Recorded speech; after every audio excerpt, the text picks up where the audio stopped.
So today I want to talk about doing good things versus doing your best thing. And you're going to hear Toby talk about this tomorrow on the podcast when you download that. And she just said it so well. And I'm not even going to get close to how well she said it. What she was talking about is, as we move through our careers, as we move through our lives, there are things that we do that are really good things. They're really good things. We have great careers. We have great jobs. We have great work we do. We have great volunteer work that we do. We do good things. And the question is that your best thing? Is that the thing that is your purpose? Is that the thing that not only just gives you joy, but really keeps you in that zone of genius as opposed to that zone of excellence? And I'll recommend again that book, The Big Leap by Gay Hendricks. I love his fiction too, but The Big Leap by Gay Hendricks, because it talks about zone of genius, zone of excellence. So those of you who will know what I'm talking about. It's that whole idea of people don't wake up to do bad work. We just don't wake up to kind of half do our jobs, to have to. I mean, most people don't do that. I just don't think people wake up trying to do mediocre, that they don't wake up trying to half do stuff. Now, there are folks who are finding a way to get over, right? There are some real hustlers out there. But for the most part, people don't wake up trying to figure out how to half do stuff. We do the best we can with what we got. And we have days. Everybody has days. Everybody has moments. Days off and off days. I saw that posted the other day. But when we're doing our everyday stuff, it's part of the reason why we're not as engaged in it or as energetic about it, or maybe even as good at it, because the stuff we're doing is good stuff, but it's not our best stuff. It's good stuff, but not our best stuff. And what would it feel like to be doing our best stuff instead of just good stuff? This morning as I was waking up and doing all my little mobility stuff, because, as we get older, we got to figure out how to move better. And I got issues. So I'm working on my mobility. So, Cassandra, I did my mobility this morning, and we'll do some more tonight. That's my trainer, y'all.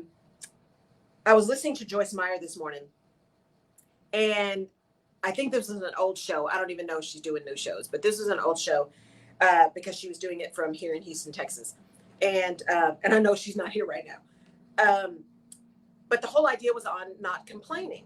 And she said, if you're going to complain about it, don't pray about it. Which kind of hit me in the face, right? You every once in a while have those things that just really kind of crop up and say, oh, okay, I felt that, right? If you're going to complain about it, don't pray about it.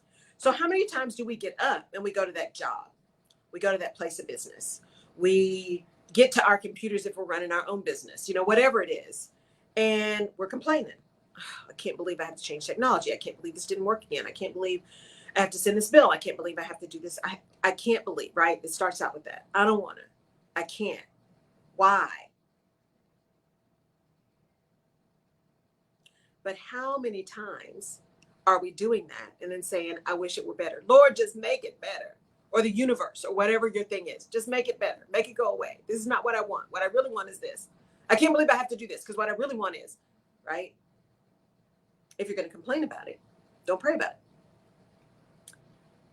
If you're going to complain about it, right, that means you're not willing to take action about it. Because we all have a choice. And if it's a good thing, but it's not your best thing, then you have a choice to figure out what your best thing is, number one, and then take action to be able to start doing your best thing. You have options. We all have options. Some options are good. Some options are bad. Some options are easy. Some options are hard.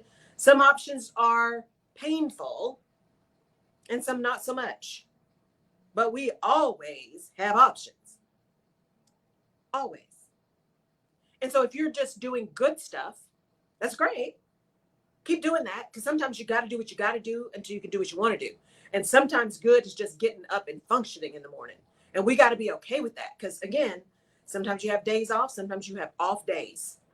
And sometimes we're just having an off day. And the fact that we are up and moving is the best we can do in that moment. And we have to give ourselves some grace and give ourselves some leeway to be that way for a minute.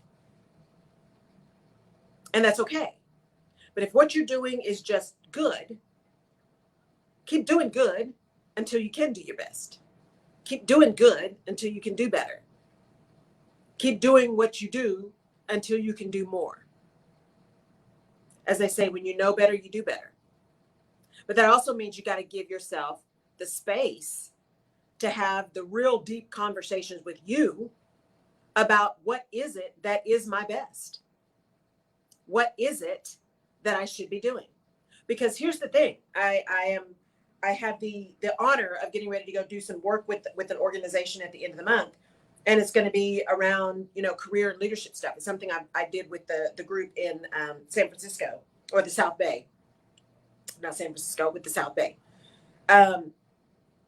Because there's 5 things you do, whether it's career or whether it's leadership, there's 5 things to focus on that I talk about. And the angle is a little bit different, but it's still the 5 things. And one of the things around all of this is, because it all comes down to strategy and people, right? Depending on what you want to do, no matter what you want to do, business or career, it's strategy and people, strategy and people, strategy and people. But you can't even think about strategy and people until you get clear on you.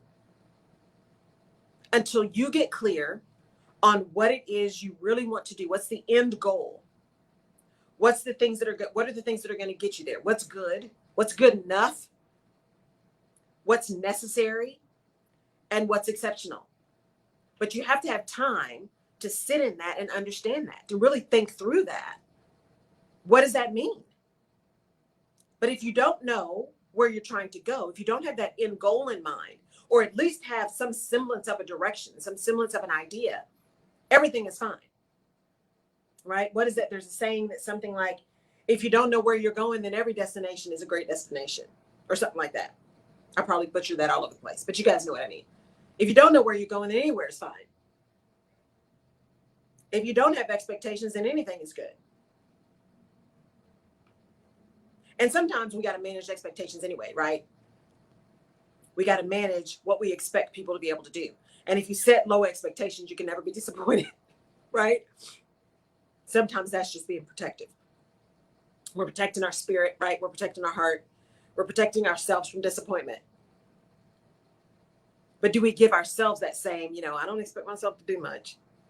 Because the problem is, it's one thing when we're setting low expectations on other people, or low expectations on other events or other situations, right? So that we're not disappointed. So we're protecting ourselves from being hurt or being disappointed.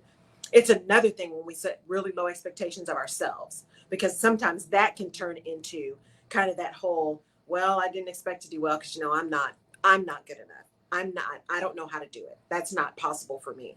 It can easily spiral into that kind of idea and thought process and story that you're telling yourself about you and how good you are and how worthy you are. So we got to be careful about expectations around ourselves, because that can get into a whole different thing from a mental perspective or an emotional perspective. But if you really want to think about the difference between, yeah, we're doing really good stuff, but what would happen if we were doing great stuff? If we were doing our best stuff? If we were showing up as our best selves every day? What impact would that make? How amazing would that be if we were showing up as our best selves every day? Or at least as close to it as possible, because again, we do have off days. But that means we've got to be willing to give up the stuff that's just good. That means we've got to be willing to give up the stuff that we know. Because sometimes we stay because it's the enemy you know. It's comfortable to stay, even if the situation you're in is uncomfortable. It's the enemy you know. Even if I hate my job, man, but at least I know what to expect. I hate the city, but I know how to get everywhere. I am not doing well in this, whatever it is. This job, this relationship, this house, this city, this town, this whatever. But I sit and stay still because it's what I know. It's what I know. I know what to expect. I'm not going to be surprised because we get surprised often. And sometimes we don't work real well with surprises. So we stay in places that aren't necessarily the places we want because it's just comfortable. It's easier to stay. It takes work to go. It takes work to move. It takes work to do something different. It takes work to recognize, hey, this doesn't feel good. Why doesn't it feel good? And not just it doesn't feel good and maybe I just don't deserve to feel good, right? That's a whole different thing. That's why we have therapists. That's why we have really good friends. That's why we have confidants. That's why we have people we can talk to about those really odd feelings around our worthiness and what we deserve, what we should have. We have professional help around those things. But beyond that, when we're looking at what we're doing and why we're doing it, that ability to think deeper and get really clear on what we want is what assists us and helps us in moving forward to our best thing. To our best thing. Because good is good, right? You are probably impacting people. You are probably making a difference. You are serving people when you're doing good. You're serving people when you're doing better. You're really serving people when you're doing your best. And so it's not that, as you'll hear Toby say, it's not that the good stuff you're doing is bad at all. It's simply that it's not your best. And what are you willing to do to get to your best? Are you willing to give yourself the opportunity to do your best? Because sometimes we miss out on our best because we either don't have the time or we don't give ourselves the time. We don't feel worthy. We're not willing to put in the work to figure out what our best is. It's just too hard. Or in some instances, we got all this external noise, right? You don't want to show off. You don't want to look like you're arrogant. You don't want to look like you're trying to be better than people. So we hold back. We pull back. We don't use our whole vocabulary because then it'll look like we're being snooty or snobbish. We don't wear the clothes we love that we worked hard to get because it may look like we're trying to be pretentious. We may not speak up in that meeting because it looks like we're trying to be a know-it-all. So sometimes we hold ourselves back from our best because someone else, their opinion is more important to us than us doing our best work. I mean, think about that. Think about that. Someone else's opinion of you based on what they know, their opinion of you is more important to you than doing the best work and showing up the best you can show up. How nutty is that? And now it's human. It's human. But how insane is that? If we just sit in that and say that's okay. Because here's the deal. I tell people all the time, you know, there is real bias. There absolutely is real bias. Some of that bias is based on personal experience. Some of that bias is just based on anecdotal stuff. Some of that bias is just ridiculous, but it exists. We all have it. But sometimes somebody's opinion of you is based on nothing more than what someone else told them about you. They have no direct experience with you. None. And that person's opinion of how you show up or that person's reaction to how you're responding or how you're acting or how you're behaving, how you're speaking, how you're dressing is going to impact the decisions that you make. And we've all done it. We've all done it. It happens a lot more earlier in our careers. The earlier we are, the less experience we have, the more we rely on that external feedback to kind of tell us where to go. And that's not a bad thing. That's how we learn, right? Experiential learning. We look to that feedback to determine, oh, that was good, or oh, maybe I don't need to do that again, or I need to say that differently. So there's good stuff to be learned in that kind of experience. That's really important. What makes it a challenge is if we take all of that experience, all those other people's opinions, all those other perspectives, and don't take them as just simple data to put together a picture that we need to then glean experience from and make some decisions about.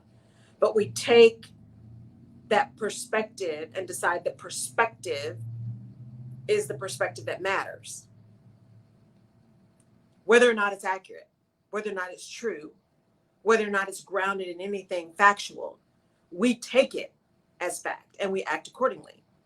And that's where it gets a little bit off, because is that really going to get you to your best thing? Or is that going to keep you where that person wants you to be? You know, I've quoted Lisa Nichols a number of times when she says, because it's something that always stuck with me. when she said, she said a number of things, but this one is one that sticks with me a lot. Don't be upset when people don't support your vision, because God didn't give it to them. He gave it to you. And I think about that a lot, because we often get in our own way of getting to our best, because what is everybody going to think? When I left corporate 4 years ago now, wow, time flies. I remember when I first decided to leave, it was like, are you kidding me? What? Well, first there was shock, right? Because corporations don't think you're ever going to leave. They really don't think you're going to leave.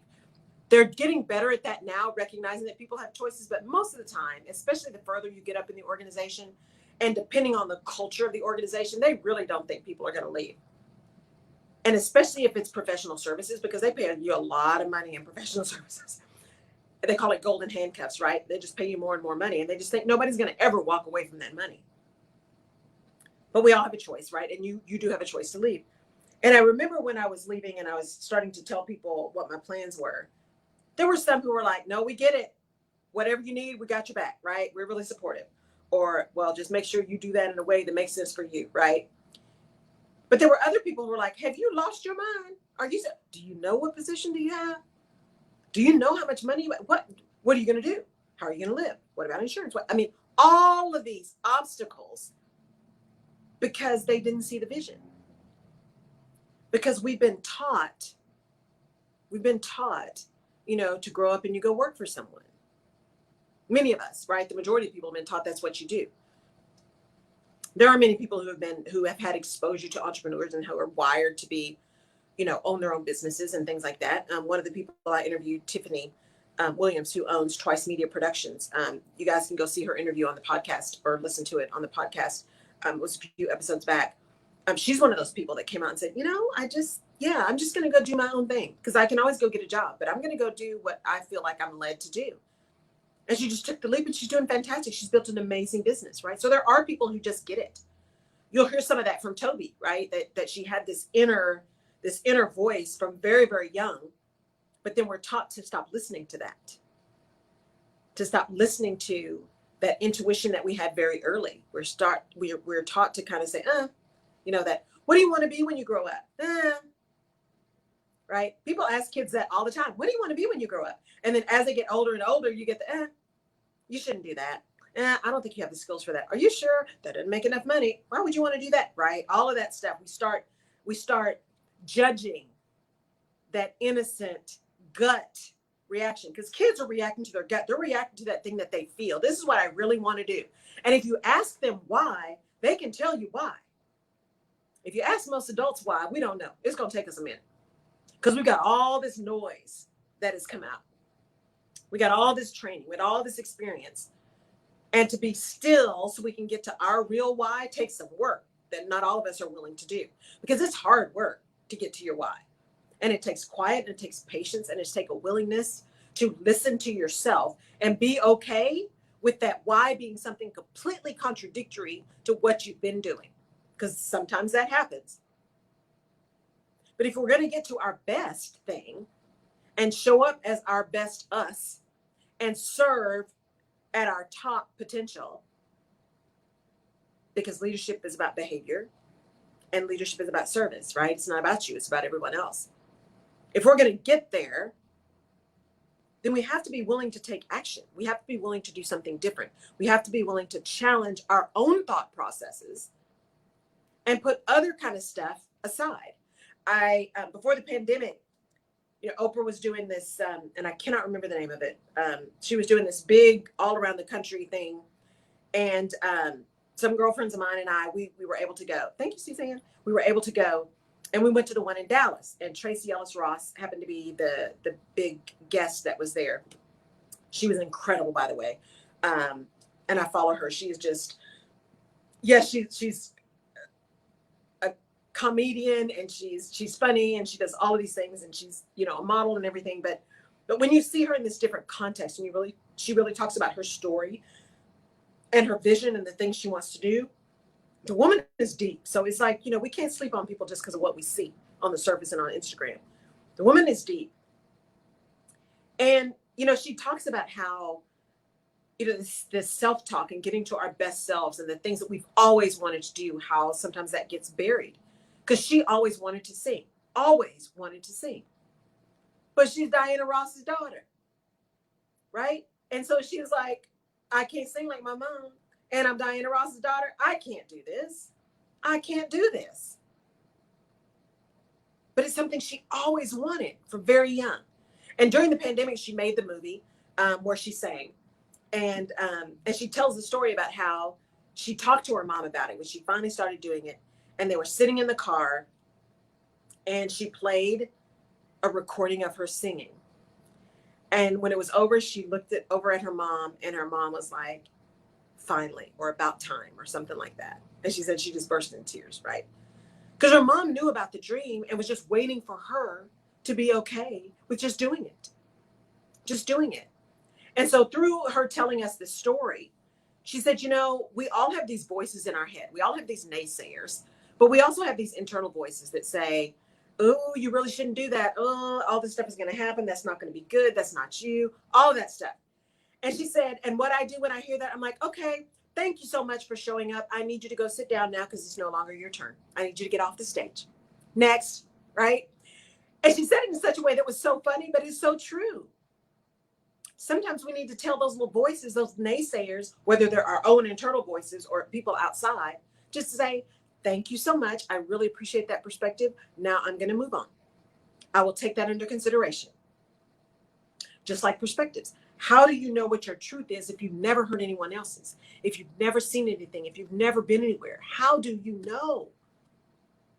Because all of that stuff is data and information. And you use that information to form your perspectives, to form your opinion, to inform your answers and your actions. Because data is just that. It's data. It's information. It's the insight you gather through that, right? It's connecting the dots to all of this stuff that enables you to make decisions. And then once you make a decision, you see what happens with that decision, you take that action, and then you continue to move. That's why experience is so valuable. Those of you who are really fighting around pay equity, experience is still valuable when you're talking about compensation. There is still additional value for experience. That person who knows what to do when an emergency happens because they've been there before. The person who knows enough that they're not going to panic. There is value in experience. And so the more you allow yourself to experience things, the more likely you are to be able to move from good to your best. In looking at education, because that's a big thing for me. It's a big thing for me, is finding a way to really impact education. And I will spare you my soapbox about history and critical race theory and all that, because I've done that before, but I probably will say it next time. We often talk about, if you look in the conversations around education and what's happening in education in the country and the kids that are left behind and things like that. And especially in communities of color, especially Black community, right? What are we doing about education? And our kids are so far behind. And you look at public schools and schools that are poor and just don't have access and all of that. And really, the issue is around access. The pandemic really brought that to the forefront. The issues around access and funding. But there's also an issue around experience and exposure. Exposure. If you've never seen anything else, you can't possibly have as much gut reaction to what's possible because you've never seen it. You've never seen it. And so a lot of times kids who have never been exposed, who have never seen the experience, right, who aren't given the opportunities to have great libraries to at least go read about all this stuff, right, to be exposed to it, don't think that anything is possible beyond what they see, beyond their sidewalk, beyond their neighborhood, beyond their school, right, beyond their city. I grew up in a well, it was not that small, but I grew up in a small town, West Texas town. I grew up in Odessa. And I told people all the time, get out of Odessa, go somewhere else, go see something else, go live somewhere else. And if you want to go back home, go back home. It was a great place to grow up.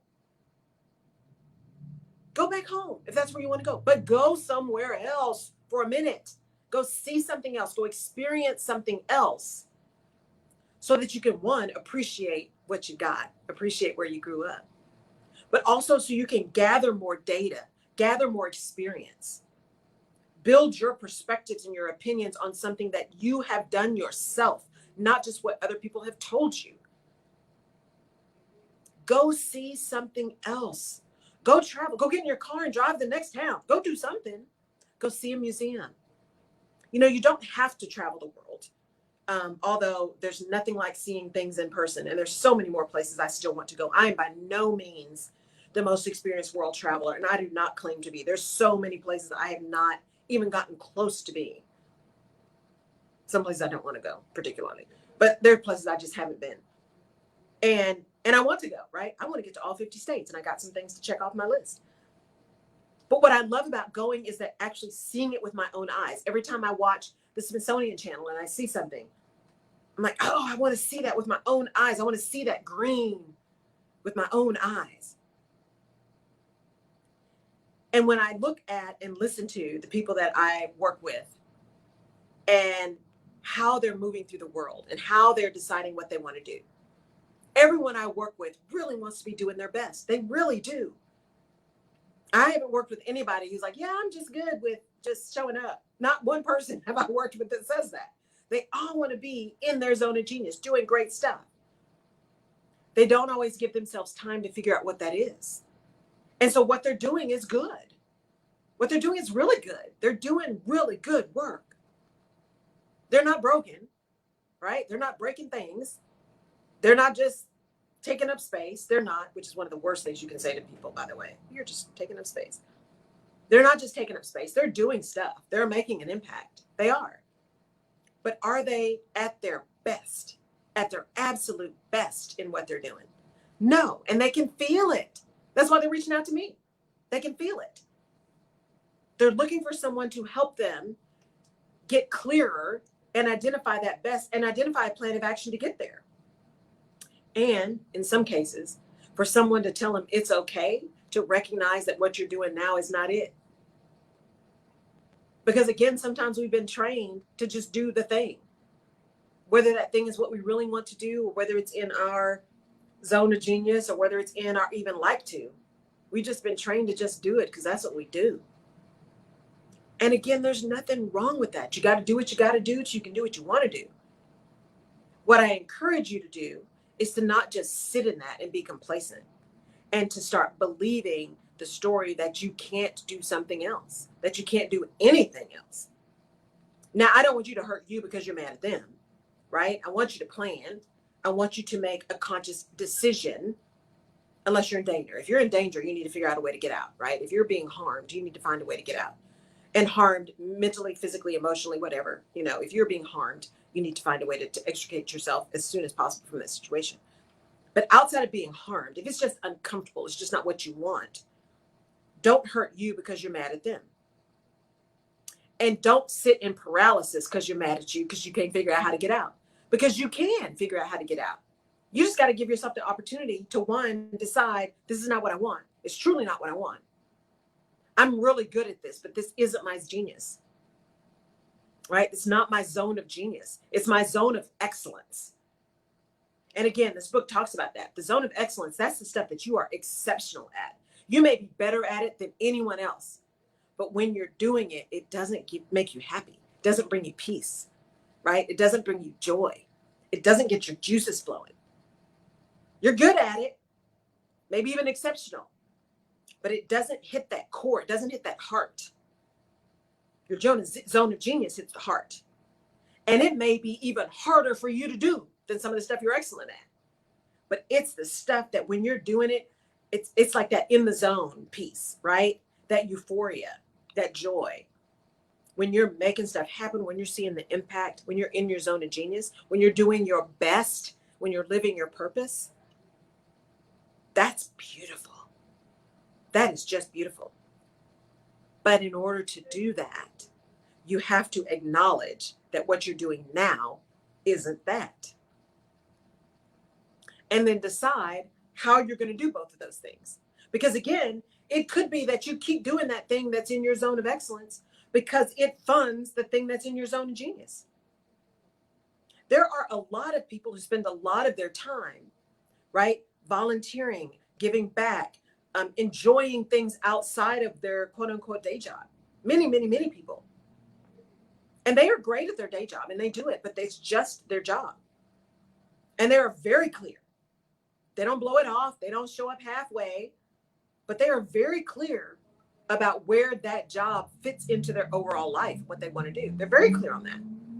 There's no confusion. And because they're clear, they are able to really engage in a way that is authentic and transparent and exceptional. And then also show up for the thing that truly is their passion. That's their zone of genius that feeds them and enables them to feed others. And that's all we're supposed to do. So if you're sitting back, as Joyce says, if you're complaining about it, what are you going to do about it? Because you have a choice. You don't have to stay. You absolutely do not have to stay. Now, it's in your best interest to make a plan, but you don't have to stay. You can make a choice to do something different. You can make a choice to show up differently. You can make a choice to engage differently. You can make a choice to not engage with some people, places, or things. Because sometimes cutting things off is just as important as reconnecting or connecting going forward. You know, I've been talking about my gardening a lot. There's so many, I think that's going to be a chapter. Lessons from the garden. You know, one of the things you have to do is prune. You have to prune. You have to take off the stuff that's dying. Sometimes you have to completely uproot and start over. Like I'm finally going to have to do with my cucumbers. I'm giving up, y'all. They are not going to make it. I tried. And they tried. I think we just couldn't make it work this year. But you have to prune things.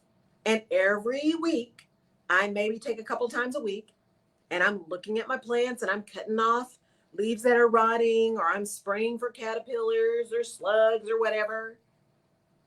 I'm making sure things are healthy. I'm moving stuff around. It gives me peace. Surprisingly, it gives me peace. I'm looking at my little flowers because I love color. And so seeing them open up to the sun every morning just makes me happy. And so I found that thing that gives me an ability to get my mind back, to get settled, to get peaceful, so that I can do the other stuff that I don't love to do, but is necessary for my purpose work, which is serving y'all. But I have to be able to be present for that purpose work. And in order to be present, I have to have energy, and I have to have focus, and I have to have, excitement, and I have to have this desire to engage. And as an introvert, as an empath, that desire to engage can sometimes be fleeting because I'm absorbing so much energy, right? So I don't want to make 40 million connections. I just don't. Not those deep level, I'm talking to you for 4 hours at a time. I simply don't have the energy for that. Now, if I can reach 40 million people with this podcast, with this radio show, and it touches one out of that 40 million, thank you, Lord, for me being able to do that. I am so grateful. And I know me. I have to take that time to find those spaces to do the good work so I can do the best work. The good work in my garden, right? The pruning, the good work in my networks, the good work around working in the business instead of on the business, the good stuff, the stuff that's in zone of excellence in order to be in my zone of genius. And the challenge is that I'm doing those excellent things. They're not necessarily exciting or joy-filled by their very nature. They're just not, because they're the zone of excellence, not zone of genius. But if I reframe, if I change my perspective, the Rutledge perspective, if I change my perspective, then those things don't just become necessary evils, like people say HR is. They're not a necessary evil. They are stones of the foundation along the path to genius. That was good, wasn't it? right? They're that foundation that we're building. Those things that we do not because we love them, but because we know the impact that they make on the greater journey, the greater vision, the greater desire to impact and to touch and to serve. And we do them because we know where that fits. Because we don't want to just be doing good work. We want to be doing our best work. And that takes focus and energy and drive and determination. It takes some grace. It takes some willingness to be kind to ourselves and to others, because you're not going to be on your game 100% of the time. We're human. We're fallible. We have bad days. We feel sick, or we feel a lack of energy, or we just want to have a Netflix and chill day. That's called self-care. Sometimes your self-care is doing nothing. But if you're like me, if you're going to have those times where you're going to do nothing, in order for me to truly do nothing, and to sit in self-care and to have it be a period of time that is re-energizing, right? Which is the whole point. For me to sit and do nothing, to rebuild, right? And to recharge my batteries. I know me. And what that means is I have to make a deliberate decision that what I'm doing is nothing. And I know that sounds so strange, but I do. I have to say, this weekend is all about just stuff I want to do. I'm not turning on my computer. I'm not doing any work. If I decide to do that, that's fine. But there is none of that is on the docket for this weekend. And yes, Laurel, I recognize that means there's so much stuff that's going to be waiting for me on Monday. But guess what? You can't outwork the work. Thank you, Tisa, for that. And your manager who told you that. You can't outwork the work. But if I make the deliberate decision that I'm going to Netflix and chill, or garden and chill, or just get in my car and roll around town or whatever, I can really sit in that moment to recharge, to spend some time in affirmations, to spend some time in prayer and meditation, to spend some time just thinking or not thinking, to spend some time cooking or baking or cleaning or whatever. But because I've made the deliberate decision to do that, I've given my brain space and peace to do that good work so that I can do my best stuff. But if I don't give myself a chance to do the work so I can do the good stuff, I'll never get to my best stuff. You have to give yourself that opportunity to just be, and to be okay with just being. And to know you well enough to know how you enable yourself to do it. You may not be like me. You may not have to make a deliberate decision to do nothing. I do. Because if I don't make that deliberate decision, then the whole time I'm supposed to be just resting, I'm like, oh, you should be cleaning. You should be working. You should be doing a podcast. You should be doing a video. All the shit has come out. As my friend Holly says, stop shitting on yourself, right? All the shit has come out. But if I make the deliberate decision that this is what I'm going to do, which is rest, it is so much easier. My mind is clear. My mind is free. And I have so much more room to just do whatever it is. And sometimes I actually end up doing the thing that I wanted to do, but I just needed a break because I've given myself space to just be. And that's critical. If you're going to move from good to best, is giving yourself space to understand what your best is and giving yourself permission to rest and get focused and get deliberate about getting to your best, to be in action. Because just thinking about it and wishing for it and desiring it is not enough. It's just not enough. You have to be active. You have to take action if it's something you really want. And in order to understand if it's something you really want, you have to take some time to get clear on that. Now, some of y'all are really clear all the time. That's my Texas coming out, y'all. Really clear all the time. I mean, you came out of the womb clear. Some of us not so much, right? Some of us get really influenced through our years growing up by everybody else's expectations of what we should be doing. And as Toby says, we lose that intuition. We forget to go with our gut. We forget to honor that voice inside that told us what was our real deal. Because we've been trained to do something different. We've been trained to do the thing you're supposed to do. We've been trained to go to college. We've been trained to, get the advanced degree. We've been trained to do all these kind of things. But that's not always the path for everyone. Everybody's path is a little bit different. And so how can you get to a place where you are so confident in your path that you honor your own path? Because if you don't honor it, why would anybody else? And when you are so comfortable in it and you're honoring it enough, no one's going to be able to take you away from it.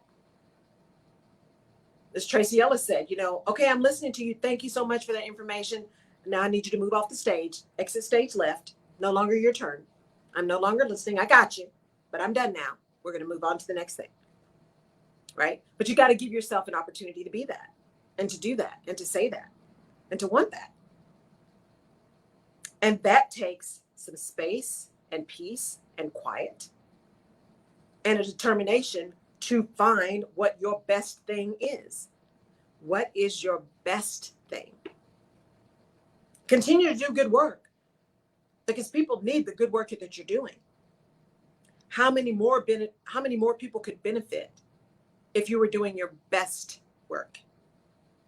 How many more people could benefit if you were doing your best work? And how would you feel? How much more energetic would you feel? How much more engaged would you feel? How much more creative would you be if you were doing your best work? Not just good work, but your best work. You'll hear from Toby. She talks about she tries to help businesses, or her goal is, and not she tries, she does. She helps businesses find their soul so they can find their message. She likes working with businesses that have a soul. And especially entrepreneurs, small business owners. Your business is your soul, right? You're showing your soul through your business and honoring that and your values and who you want to be and how you want to show up and how you want the people around you to show up and how you want your team to reflect what you're doing. But it's important that you sit in your power. It's important you sit in your genius. It's important that you sit in not just your good work, but your best work. Because your best work is where the miracles happen. Your best work is where people come out of nowhere and say, oh my God, you have no idea how much I needed to hear that. Because you never know who is listening. You never know who's watching. You never know who's about to sponsor you and say your name in a room where you aren't. Simply because you showed up and were doing your best work. Not because you wanted something out of it, but because it was your best work. You were in your zone and you knew it was going to impact somebody. You just didn't know when and you didn't know how. And that always shows up. And it shows up when you least expect it. I'm telling you, it shows up when you least expect it. And when it does, say thank you. When it does, say thank you. I did not expect to open up my statistics and see that I had broken the top 100 in the UAE. Seriously? Had never, not even crossed my mind. Every time I look at it and I see more and more people that are in Western Europe and Eastern Europe and the Middle East and Southeast Asia and South America, every time, y'all, I can't tell you how it just makes my heart so full to see that. It really, I'm going to cry. I'm just constantly amazed and honored that anybody would want to listen to anything I got to say. Right? But every time I walk in this studio, every time I get ready to say a podcast, I truly send up a prayer before I open my mouth and say, Lord, just please let whatever I say touch whoever needs to hear it today. Whoever needs to hear it. If that's one person, whoever needs to hear what I'm saying, please let this be the thing that helps them today. And then I let it go and just go where the Spirit leads. And I try not to stew about it. I won't say I won't stew about it because I am me, type A, insecure overachiever. So I do worry about it, but I try not to. I try to just walk in the knowledge that I am walking in a purpose. I am here for a purpose.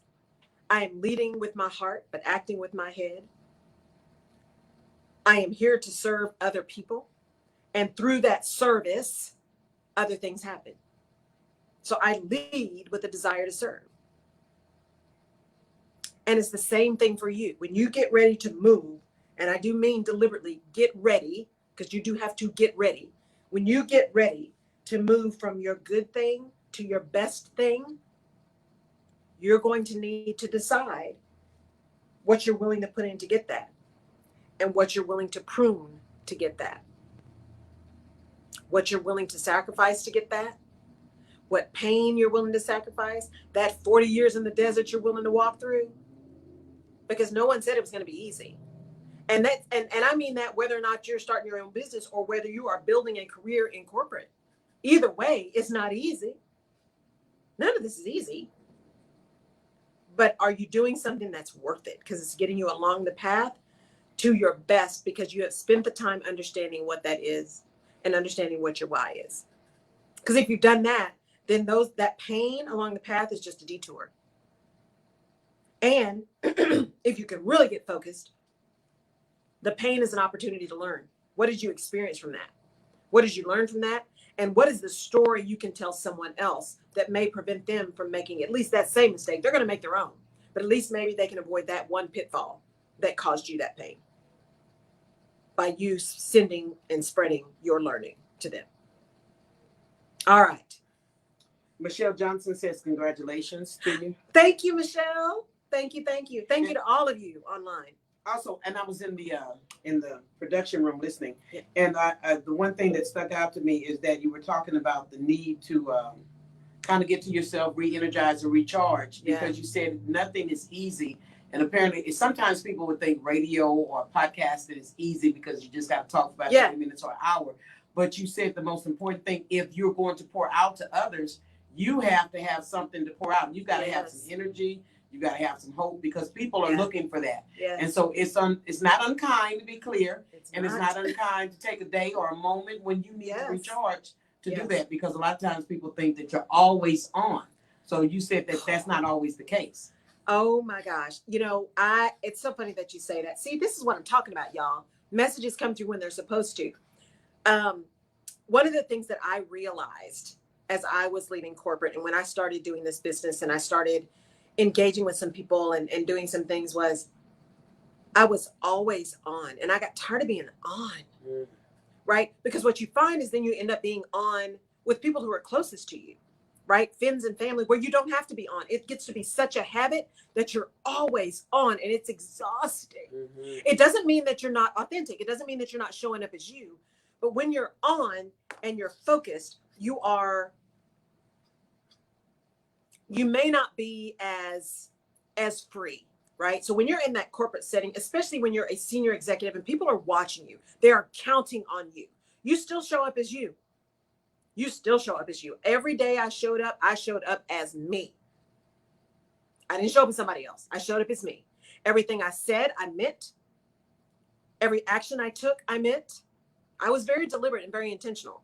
But when I say you have to be on, you can't always be as free with how you're feeling with everyone. Mm-hmm. Sometimes you got to bury some stuff because people are counting on you to show up strong, to show up positive, to show up humble, but forward thinking, even if you don't feel that way. And that's what I mean by being on. And it gets exhausting to be on, because sometimes you just want to be the one that says, I can't today. I'm tired. I'm upset. I'm irritated. I can't believe that happened. I'm just so upset. I just want a minute. And you can't say that all the time when you're on. And sometimes it happens with family because you're worried, right? You don't want to worry them. So you're on. Yeah, I'm good. Everything's fine. Yeah, it's tough, but it's good. You're on. You need those moments when you don't have to be on. You need those people you can be around who don't expect you to be on all the time. It's just like comedians talk about how, and I think it was Robin Williams once said, God, it was Johnny Carson. Somebody asked Johnny Carson's wife, God, they must be so fun living with him. He must be funny all the time. She's like, no. He is funny as his job. Now he's a comical person and we laugh, but he is not on at home. Mm-hmm. So you need to find those times when you are not on. You don't have to be on. You can just be you. Because that's when you rest and recharge. That's when you rest and recharge. So thank you. Thank you, Michelle. Thank you, everyone who has been tuned in. Good morning, Mama Young. Thank you so much for all of you who tune in and who listen, who download the podcast. Please go download this episode this week. Toby is phenomenal. So please go download and listen to her interview this week. And when you download it, you can go to my website, laurelrutledge.com, and click on the podcast tab. And every episode is there. So you can go back and listen to old episodes. You can go back and listen to previous interviews. The new one, Toby's, will drop tomorrow. So it'll be out on my website tomorrow. So you'll get to see it and link to it. And there's the video and the audio. So if you just want to listen to it audio, you can do that. But the video is also there. So you can see her amazing self in person. So thank you for tuning in. Thank you to the UAE again for listening and helping me break the top 100. Yay! I'm determined to do that in every medium I can, in every venue that I can. So please let me know if there's other things also you would like me to talk about on the radio show. Let me know if there are things you'd like me to talk about on the podcast. I will put those in the queue because, again, things happen and things occur, and that's what drives my topic for that week. That's what helps me relate to you, because it's something that has occurred that has been an aha for me, a moment, a message, and my request, my ask, my belief, my desire is that something that I have said, something that I have done, something that I have experienced and have been shared with you transparently, authentically, and in integrity helps. That's the desire. So thank you for showing up, for listening to the Rutledge Perspective radio show live here in KCOH TV Radio, The Boost. We'll see you next week. Tune in again. Bye, y'all.